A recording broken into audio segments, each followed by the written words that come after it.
বন্ধুরা, আজ যে ভিডিওটি আপনাদের দেখাতে চলেছি সেই ভিডিওটি হচ্ছে আমাদের পৃথিবীতে প্রথম ধর্ম কিভাবে আসলো। মানুষ তো হয়ে গেছে, তাদের মধ্যে ধর্ম কিভাবে এলো। বন্ধুরা, আজকের ভিডিওর মেন টপিক হচ্ছে কিভাবে পৃথিবীতে ধর্মের জন্ম হয়। আর আপনারা পুরো ভিডিওটা লাস্ট পর্যন্ত দেখবেন, আশা করছি আপনাদের ভালোই লাগবে। চলুন শুরু করি। ধর্মের ভাষায় এই পৃথিবীতে মানুষের যা যা দরকার সব কিছুই মানুষই বানিয়েছে, কিন্তু ধর্মগ্রন্থে লেখা যেসব কথা লেখা রয়েছে সেগুলি লিখেছে আমাদের থেকেও কেউ বড়, যার কাছে আছে সুপার হিউম্যান পাওয়ার, আর যিনি আমাদের সৃষ্টি করেছেন।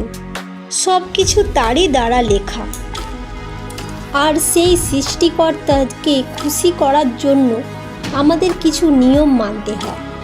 এখন এই কথাটি খুব মনোযোগ দিয়ে শুনবেন।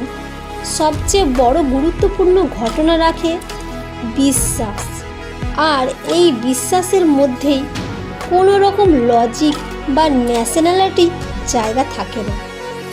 এখানে বিশ্বাসই সবথেকে উপরে স্থান পায়, আর এই বিশ্বাসের সামনে সব কিছুই তুচ্ছ, যা আমাদের চোখের সামনে দেখা বাস্তবতাই হোক না কেন, তবু এই বিশ্বাসই সবথেকে বড় স্থান পায়।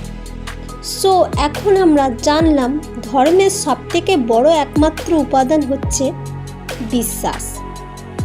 ফ্রেন্ডস, এখন চলুন ইতিহাসের হাজারো বছর আগে, যখন আমাদের হোমোসেপিয়েন্স অর্থাৎ আদিম মানুষরা সবেমাত্র দল হিসেবে বসবাস করতে শুরু করেছে, আর কিছু ব্রেনের নিউট্রিশনের কারণে তারা এখন আগের থেকে বেশি বুদ্ধিমান হয়ে যাচ্ছে।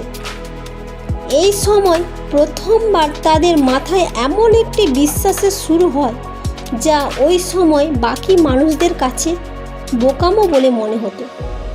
যখনই এমন কোনো ঘটনা ঘটত যার সাথে তারা অন্য একটি ঘটনার সম্পর্ক বুঝতে পারত, যেমন মনে করুন কোনো একটি আদিম মানুষদের দলের একজন মেম্বার একটি সাদা ছাগলকে শিকার করার জন্য তার পেছনে ছুটতে থাকে, আর সেই ছাগল ওই মানুষদের দলটিকে একটি খাবারের ভাণ্ডারের কাছে নিয়ে গেল, যা এমন কোনো গুহা যেখানে অনেক মাংস পড়ে রয়েছে।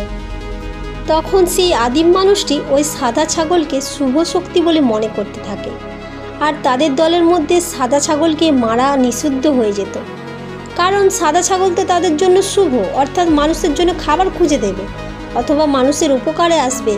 ঠিক একইভাবে অন্য কোনো জাতের জন্য শুভ জিনিস অন্য কিছু হতে পারে, যেমন মরার খুলি। এইভাবে বিভিন্ন জাতের জন্য বিভিন্ন রকম শুভ শক্তি হতে পারে সেটি কোনো গাছ অথবা পশু পাখি অথবা কোনো পাথর। আর এইভাবেই শুরু হয় পৃথিবীতে সবার প্রথম সবচেয়ে সিম্পল আর সবচেয়ে বেসিক ধরনের ধর্ম, যাকে বলা হয় অ্যানিমিজম। হ্যাঁ বন্ধুরা, এটি আমাদের পৃথিবীর সর্বপ্রথম ধর্ম, যেটি মানুষ প্রথমবারের মতো বিশ্বাস করতে শুরু করে। এই ধর্মে কোনো রকম ভগবান অথবা দেবীগণ থাকে না, মানুষ শুধুমাত্র প্রকৃতি এবং অনুদানের ওপরই বিশ্বাস করতে শুরু করে, এবং তারাই হয়ে যায় তাদের জন্য ধর্ম। আর কেনই বা হবে না, তখন তো মানুষ এই প্রকৃতির মধ্যেই বসবাস করত, তাই সব কিছু তারা প্রকৃতি থেকেই নোটিস করত। তখন তো কোনো রকমের ধর্মগ্রন্থ ছিল না, উপাসনালয় ছিল না।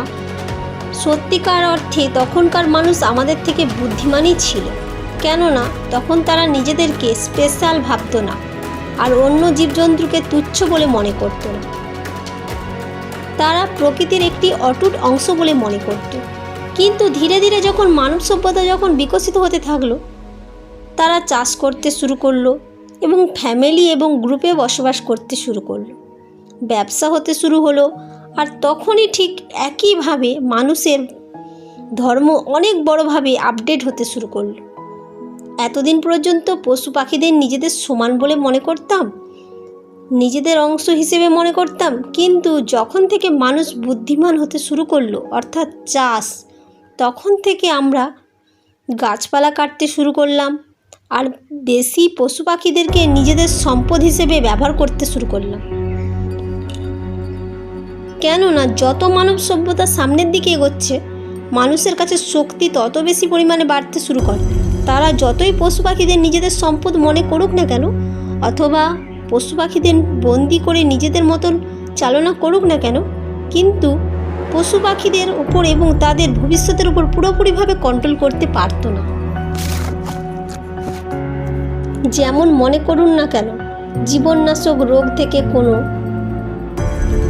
পশু পাখিকে বাঁচাতে পারবে না, এমনকি তারা এও নিশ্চিত করতে পারবে না যে তাদের বাচ্চা একদম সুস্থ জন্মগ্রহণ করবে। এমনকি সেই মানুষ এটি কন্ট্রোল করতে পারবে না যে তাদের এবছরের চাষের জন্য পর্যাপ্ত পরিমাণে বৃষ্টি হবে আর এবছর ফসল ভালো হবে।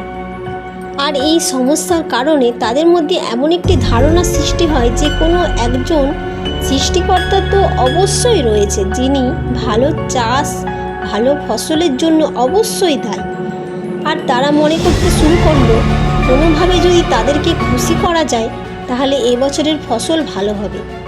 আর এই সব বিষয়ের ওপর তারা খুব কন্ট্রোল করতে শুরু করে। আর ঠিক এই প্রশ্ন থেকে শুরু হয় পলিথেইস্টিক ধর্ম। কিন্তু ফ্রেন্ড, পলিথেইস্টিক ধর্ম আসলে কি? আমি বলছি, পলিথেইস্টিক মানে অনেক দেবদেবী। এটা সেই ধর্ম যা একজন নয়, যারা অনেকগুলো দেবতাকে বিশ্বাস করে। যেমন হিন্দু ধর্ম একটি পলিথেইস্টিক ধর্ম। আর বন্ধুরা, এখান থেকে শুরু ধর্মের কিছু কঠোর নিয়মের মধ্যে পশু বলি দেওয়া, যাতে ফসলের দেবতা খুশি হয়ে যায় এবং ভালো ফসল দেয়। একদম দুপুরবেলা মোমবাতি জ্বালানো, যাতে বায়ু দেবতা এবছর তুফান না আনে। চাষ করার জমিতে জল দেবতার মন্দির বানানো, যাতে এবছর জলের অভাব না হয়। এই সব নিয়ম মানুষ ভগবানকে খুশি করার জন্যই রাখতে শুরু করলো। আর এরই সাথে সাথে মানুষ কিছু অদ্ভুত সংস্কৃতি নিয়মকানুন রাখতে শুরু করলো।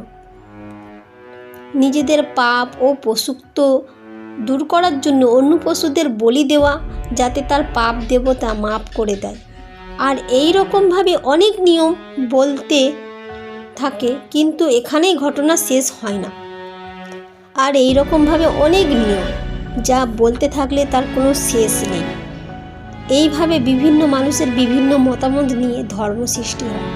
তাহলে বন্ধুরা, একটা জিনিস ভালোভাবে পরিষ্কার, এই সব ধর্ম এবং ধর্মের যাবতীয় নিয়ম কানুন সব কিছু তো মানুষের দ্বারাই সৃষ্টি। বন্ধুরা, আমার আজকের ভিডিওটা আপনাদের কেমন লাগলো একটু কমেন্ট করে জানিয়ে দিও। আরও সুন্দর সুন্দর ভিডিও পেতে আমাদের এই চ্যানেলটিকে সাবস্ক্রাইব করে রাখবেন। আজকের মতন বিদায় বন্ধুরা, আপনারা সুস্থ থাকুন আর ভালো থাকুন। দেখা হচ্ছে পরের ভিডিওতে।